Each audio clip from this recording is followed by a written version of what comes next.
আসসালামু আলাইকুম। সকলকে জানাই ঈদের শুভেচ্ছা, ঈদ মুবারক। তো আমি আসছি আজকে আপনার সঙ্গে একটি সতর্কবার্তা কথা বলতে, সতর্কবার্তা দিতে।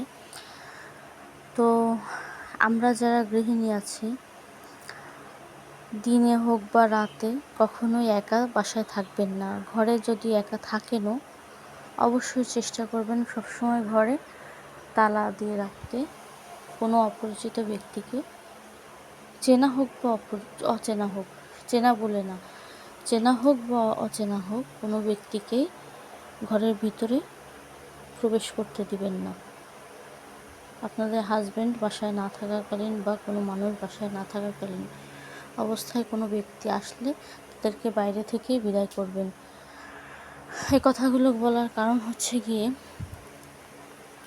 এই যে গত 3-4 দিন আগে যে ঈদের দিন রাত্রে আমাদের এলাকায় আমাদের একটা প্রতিবেশী ভাবিকে, তাদের 3 বছর একটা বাচ্চা মেয়ে আছে। তো নতুন বাড়ি করছে, তার হাজব্যান্ড থাকে গিয়ে সৌদি প্রবাসী। তো আর কিছুদিন পরে 20-25 দিন পর তার বাসায় আসার কথা। তো সে ভাবিটা একা বাসায় ছিল রাতে। কি হয়েছে শিওর আমরা সঠিক কেউ এখনও বলতে পারি না। পাশে গিয়ে তার ভাসুর আর যা থাকে। তো সেদিন রাতে তাকে কেউ বা কাহারা খুবই নৃশংসভাবে মেরে ফেলছে। আমরা পরের দিন সকালে শুনে আসলে ভীষণ হতবাক হয়েছি বিষয়টা নিয়ে, যে আমাদের এলাকায় এমন একটা ঘটনা ঘটে গেছে। তো যাই হোক, সবাই সতর্ক থাকবেন, সাবধান থাকবেন।